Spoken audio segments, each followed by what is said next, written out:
Hello dear gentle friends, welcome back to all rounder info. This is Gananath Shankar. Hero గతం మర్చిపోతాడండి. అదేనండి concept Siddharth గారు నటించిన miss you సినిమాకి. Hero గతం మర్చిపోవడం అంటే నాకు ఇమీడియట్గా గుర్తొచ్చేది మాత్రం సూర్య గారు నటించిన గజనీ మూవీ. మరి ఈ కాన్సెప్ట్ని తలుచుకోగానే మీ మైండ్లో వచ్చే సినిమా ఏంటో దయచేసి కమెంట్ బాక్స్లో చెప్పండి. నాకైతే గజనీ అనమాట. మరి హీరో గతం మర్చిపోయే కాన్సెప్టా, సిద్ధార్థ్ గారా, ఇదేమైనా సైన్స్ ఫిక్షన్ మూవీ అని చెప్పి ఆ రేంజ్లో ఎక్స్పెక్ట్ చేయకండి. ఇది సైన్స్ ఫిక్షన్ మూవీ ఏం కాదు. హీరో గారు ఆల్రెడీ, అదేనండి సిద్ధార్థ్ గారు ఆల్రెడీ ఆడేసుకున్న, ఉతికి ఆరేసిన కాన్సెప్టే, అదేదో కాదు, రొమాంటిక్ కాన్సెప్ట్ అండి. ఇది రొమాంటిక్ లవ్ స్టోరీ. ఈ మధ్య కాలంలో ఇటువంటి సినిమాలు చాలా తక్కువ వస్తున్నాయని చెప్పాలి. ఇటువంటి సినిమాలు వచ్చినా కూడా పెద్దగా ఆడట్లేదని చెప్పాలి.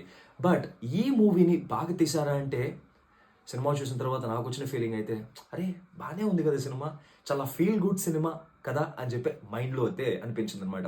ఒకప్పుడు ఈ ఫీల్ గుడ్ సినిమాలు అయితే విర్రగబడి చూసేసేవాళ్ళు.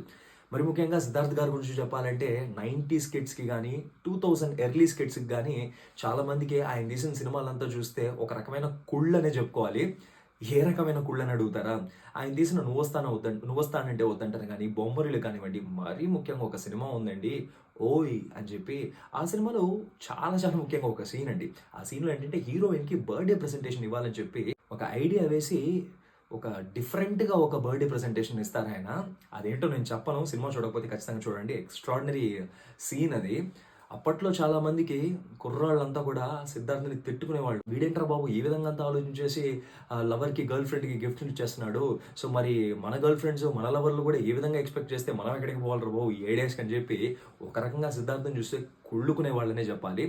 ఆ రేంజ్లో ఫాలోయింగ్ ఉండేది దానికి ఒకప్పుడు. ఈరోజు ఇంకొకసారి చాలా రోజుల తర్వాత అని చెప్పాలి, సిద్ధార్థ్ గారు ఆయన యొక్క సేఫ్ గ్రౌండ్లో, ఆ రొమాంటిక్ జోన్లో చేసిన సినిమానే మిస్ యూ. లవ్ స్టోరీస్ అంటేనే మనకు ముఖ్యంగా బాగుండాల్సిన విషయం ఏంటంటే, ఒకటి సినిమాటోగ్రఫీ చాలా కలర్ఫుల్గా, చాలా కూల్గా, అది చూస్తేనే లవ్లీగా అనిపించాలన్నమాట. సో ఇందులో సినిమాటోగ్రఫీ బాగుందా అంటే ఎస్ బాగుంది. వెరీ కలర్ఫుల్గా, చూడంగానే అదేదో ఒక మ్యాజిక్ చేస్తుంది ఆ సినిమాటోగ్రఫీ. అది చేసిందా అంటే మిస్ యూ సినిమా టైటిల్ చెప్పాలనిపిస్తుంది. మరి రెండో విషయం మ్యూజిక్. ఈ మ్యూజిక్ అందించింది జిబ్రాన్ గారండి.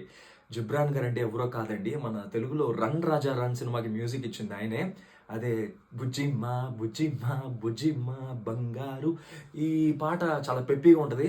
ఈ పాటే కాదు, ఆ సినిమాలో చాలా సాంగ్స్, అన్ని సాంగ్స్ కూడా చాలా వెరైటీగా ఉంటుంది. మరి ఈ సినిమాలో కూడా పాటలు వెరైటీగానే ఉన్నాయి, కానీ అది ఎక్కడో అతకట్లేదని చెప్పి అనిపించింది. సౌండింగ్ కానీ అంతా కూడా చాలా వెరైటీగా ఉన్నాయి. అసలు ఒకటి రెండు పాటలు అయితే అది పాటల్లాగే లేదు, మాటల్ని పాటల్లాగా తీసేసారేంట్రా అని చెప్పి అనిపిస్తుంది. సహజంగా మనం మాట్లాడుకునే మాటల్ని పాటలాగా పెట్టేశారనమాట.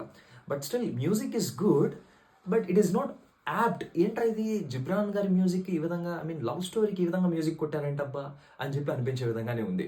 సో లవ్ స్టోరీకి ఆయువు పట్టుగా ఉండాల్సిన సినిమాటోగ్రఫీ కానివ్వండి, మ్యూజిక్ కానివ్వండి, మిస్ యూ అనే విధంగానే ఉన్నాయన్నమాట. అది ఆ రేంజ్లో లేదు. కాకపోతే అతి ముఖ్యమైన ఇంకో విషయం ఏంటంటే, నటుల యొక్క పర్ఫార్మెన్స్, లీడ్ క్యారెక్టర్స్ యొక్క పర్ఫార్మెన్స్ చాలా ఇంపార్టెంట్ ఎనీ లవ్ స్టోరీకి.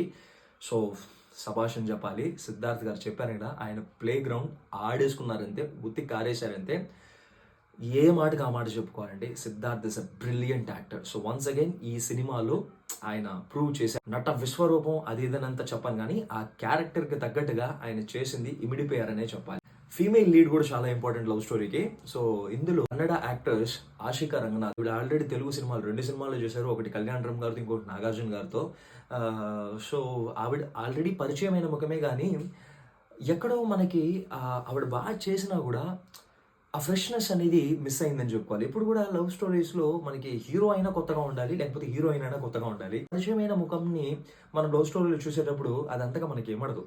మరి ఇది గుండెల్ని పిండేసే విధంగా ఏం మాయ చేసేవే ఆ రేంజ్ లవ్ స్టోరీ అయితే కాదు.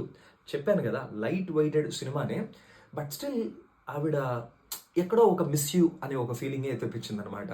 మళ్ళీ టైటిల్ పేరు చెప్తున్నాను కదా, ప్రమోషన్ లాగా అనుకుంటారులేండి టీం చూస్తే. రాజశేఖర్ గారు అని చెప్పి ఆయనే డైరెక్ట్ చేశారు మూవీని. Brilliant work. చాలా రోజుల తర్వాత ఇట్లాంటి సినిమాలని మిస్ యూ అనేటప్పుడు ఇటువంటి ఒక లైట్ మూవీని, ఇప్పుడు ఆల్రెడీ మనకి మాస్ జాతర జరుగుతుందని చెప్పాలి పుష్ప 2 వల్ల. సో ఆ మాస్ జాతర నుంచి కొంచెం light weight, the opposite side, north pole south pole లాగా ఇంకొక పోల్కి వెళ్ళి సరదాగా జాలీగా కూర్చొని చూసే ఒక సినిమా అనేది. సరే పాయింట్కి వచ్చేద్దాం, థీమ్కి వచ్చేద్దాం. ఈ సినిమాని మనం థియేటర్కి వెళ్ళి చూడాలా అని చెప్తే కొంతమంది సినిమా పిచ్చోళ్ళు ఉంటారండి. హీరోయిన్లు పిచ్చోళ్ళు కాదు, సినిమా పిచ్చోళ్ళు ఉంటారు అలాగా. ఆ సినిమా పిచ్చోళ్ళు అయితే ఖచ్చితంగా థియేటర్కి వెళ్ళి చూడండి. ఇది ఒక మంచి ఫీల్ గుడ్ అనుభవాన్ని మీకు ఇస్తుంది. అండ్ మీరు యంగ్స్టర్స్ అయితే, మీరు ప్రేమలో ఉన్నట్లయితే ఖచ్చితంగా course I mean me love ఇంట్రెస్ట్తో పాటు వెళ్ళి చూస్తే you will enjoy this movie. And ఫ్రెండ్స్తో పాటు వెళ్ళి చూసే విధంగా ఉందంటే, ఇప్పుడు ఈ యంగ్స్టర్స్కి జనరేషన్ మారిపోయింది అనమాట. ఇప్పుడు ఫ్రెండ్స్తో పాటు వెళ్ళి చూసే సినిమాలంటే ఈలగొట్టే విధంగా, డాన్స్ చేసే విధంగా, అలా ఒక మాస్ జాతరగా ఉండాలి. మరి అది కంప్లీట్లీ ఇక్కడ మిస్సింగ్. సో ఫ్రెండ్స్తో వెళ్ళి చూసే సినిమా అయితే కాదు, బట్ మీరు తనీగా కూడా, సినిమా లవర్ అయితే తనీగా కూడా వెళ్ళి థియేటర్కి వెళ్ళి చూడొచ్చు. బట్ ఇన్ కేస్ అరే నేను సినిమా థియేటర్కి వెళ్ళి చూడాలంటే అది గొప్పగా ఉండాలిరా, అది బ్రహ్మాండంగా ఉండాలిరా, భారీ బడ్జెట్ అయి ఉండాలి, టెక్నికల్గా సౌండ్ అయి ఉండాలి అనుకునే వాళ్ళకైతే ఈ సినిమా కప్ ఆఫ్ టీ కాదు. సో మీరు హ్యాపీగా ఓటీటీలో చూసేసుకోవచ్చు. సో మూవీని స్కిప్ చేసుకుంటూ సరదాగా ఏదైనా పని చూసుకుంటూ ఈ సినిమాని చూడొచ్చు. Then you will definitely love this movie. అటువంటి వాళ్ళు దయచేసి థియేటర్కి వెళ్ళకండి, మీరు తిట్టుకుంటారు సినిమాని. సో మీరు ఓటీటీలో చూస్తే తెగ నచ్చేస్తుంది మీకు సినిమా, ఎందుకంటే purely it is OTT content for such audience. ఓవరాల్గా సినిమా ఎట్లుందా అని చెప్పి చూస్తే ఖచ్చితంగా చాలా రోజుల తర్వాత ఇట్లాంటి సినిమా రావడం అనేది సిల్వర్ స్క్రీన్ పైన కానీ, రేపు 30 రోజుల తర్వాత ఓటీటీలో కానివ్వండి, ఇది ఒక కనుల విందు అనే చెప్పాలి. For a movie lover, don't miss you. If you are not, again don't miss you in OTTs అనమాట. So I will catch you up in another interesting and useful content.